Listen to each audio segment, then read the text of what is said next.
the Raven Heights Radio Podcast. Get weird with us.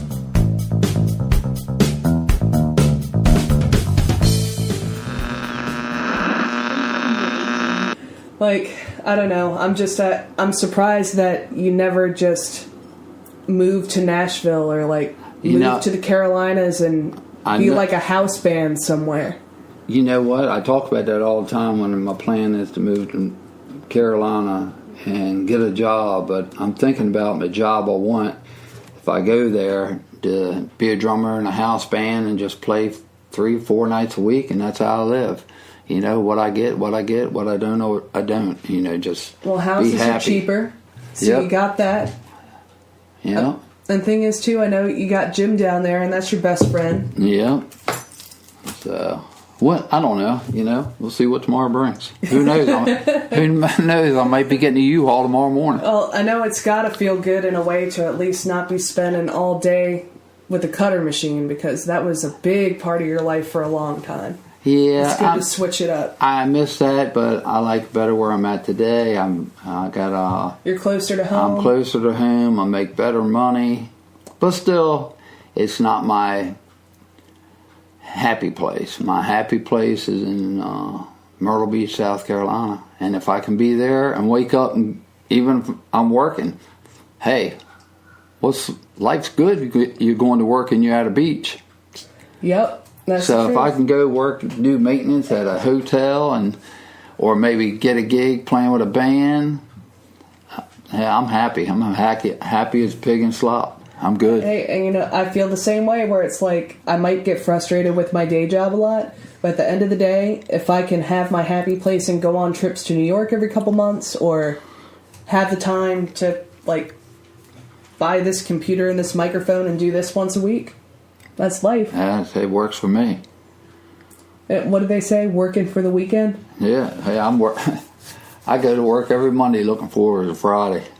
People say you wish your life away, but hey, that's where I'm happiest. On the weekends, if I get to sit behind that set of drums and play music that I can feel the music and look out in the crowd and see somebody smiling and having a good time for what I'm a part of making them smile, life's good. What's your favorite song to play? I really don't have no favorite. I just, when I sit behind a set of drums, it's just a feeling I have in the heart, and I'm thankful. Well, it's a beautiful thing. Because everybody can't do that. That's there's true. many people out there wish they could play guitar, keyboard, drums, or whatever, and they can't. And nobody taught me nothing. It was a gift from God, and my gift back to God is to share it with people. Yeah. Like, I was always kind of disappointed that, like, I never had much of a knack for anything like that. Because as a kid, I always thought the coolest thing would be, like, let's say I got really good at piano or guitar, and it would be something that we could share and we could play together from time to time, but... Right, but you had an act of acting. I seen you act... years ago when you were in high school, and I was overwhelmed by what I seen. I was like, man, she's worried about music. She's a superstar herself, sitting up there acting, and does a fine job. And I didn't say it because it was my daughter. It's just something I felt. Thanks, but I always thought I was awful at acting, and my talent came in painting things, which I thought I got from you. No, you were phenomenal. Thanks, but I know it sounds weird. I haven't thought about, like, legitimate acting in such a long time. But I guess, like, the Shadowcast stuff I did a couple years ago doing Rocky Horror was kind of like that. Yeah. Yeah, there's nothing like theater. And follow your heart, yeah. Well, it's like you say, that's your happy place. Like, at least in high school, like, that was my happy place. I felt like I was living in that theater more than I was home. Yeah, I know the feeling. I was there a lot. Like, whenever I'll tell Andy stories about when I was in high school, I'll say, like, when we would do after tech, a lot of times I'm getting to school at 6:30 in the morning. I don't leave till 10 at night because I wanted to finish building whatever piece I was working on. He's like, in high school? Yeah. That's how much we cared. That's what it was. Well, we're at 19 minutes, so we're doing pretty good. Yeah. Yeah. Try to think of where to go from here. Any childhood stories that were No, funny? I don't want to tell more stories. No, I mean like when I was a kid. I don't want to tell. He don't want me to tell them stories on you. Are you sure? But does it got to be an hour? No, it doesn't have to be. No. I was just trying to make it to 30 minutes. So what?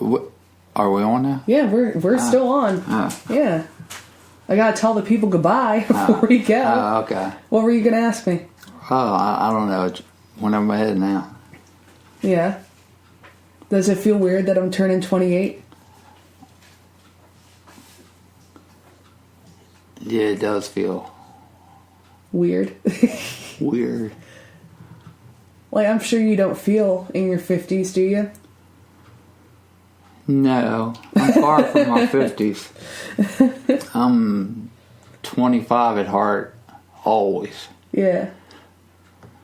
It just, time is weird. Because, like I was talking about the other day, like, you bought this house in 2001, and it's like, you've been in this house for 17 years, and it doesn't feel like you've been here that long. No. But you know what? I remember when we moved from Crofton, and I was so sad because you couldn't finish your elementary school up there in 5th grade. But today, I'm happy we did, because you did awesome in high school. Went to college, you did awesome. And I've always been proud of you. Thanks. Well, not even just that, because I remember when we moved how upset I was because I was losing all my friends. But here's the thing. Once we got down here, I guess, like, the quality of people down here is so much higher, I guess. Like, I felt like everybody was pretty stuck up that way for the most part. And, like, everybody's so down to earth. And, like, the friends I made when I was in 5th grade, like Amber, like, I'm still friends with her. And, like, we met when we were 10 years old. And, like, all the friends I went to see when I was in North Carolina, I've known since I was 14. And, like, I'm almost 30, and we're still cool. I know you're getting old. I know. And how does that make you feel? I don't feel old. I really don't. I mean, I'll be 55 December, but it's just a number, and it's what you make of it. And you know what's interesting is, like, I guess generation gaps, because I'm seeing, like, my friends' kids and things now. They don't even know what a VHS tape is. And, like, when you take pictures of your kids now, you're using your cell phone. All of my childhood was on Polaroids and photos we had to send in the mail, and your thumb was in half of those pictures that you took. Yeah. You know how many times I've heard that? I know. I like Get your finger out of the way. Even some of the ones you've taken on my phone, I had to say, "Hey, Dad." But yeah, it's just crazy how time is. Like, time waits for no one. One thing that was really cool is when Andy and I found that old Time Bandits tape that you made.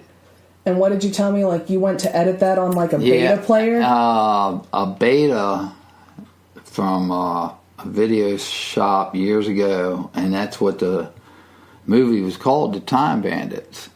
So I edited it on the entrance of the tape we made of ourselves. And that was the best band I ever played with. That was one of the earliest memories I ever had. Was y'all had a practice at someone's house. I don't remember whose house it was. But I remember sitting on the steps and watching you play. And then I walked up and I touched your hi-hat. You remember that? Yeah, I remember that. And it shook the hell out my hand, and it scared me to death. Yep. I remember. That was back when you used to wear that vest and black cowboy hat all the time. Yeah, a long time ago. Back in the day. That band was so good. You miss it? Do I miss it? Oh my God, I tell Dina and everybody all the time that if I had to say what band was the best I ever played with, it was them. I mean, we did everything. I mean, between country and oldies and classic rock, Skinner, Bob Seger. I mean, we did oldies, Gene Chandler. Was that the band that you told me you played Dire Straits in? Yeah, we played Dire Straits. We did everything. And one day we were down at the landing, and the old bass player came in there, Larry Jarborough, which was the commissioner of St. Mary's County. And he was talking to Dina, and he said, "Man, you should have seen us back then. Man, we played all the time. I mean, it was nothing for us to play 6 or 7 weeks straight. I mean, Friday, Saturday, and Sunday, we were always going. At one time when we were playing, we did 2 years, and we had 3 weekends off. In 2 years, we played every weekend. I was making more money playing a weekend than I was making 40 hours at my job.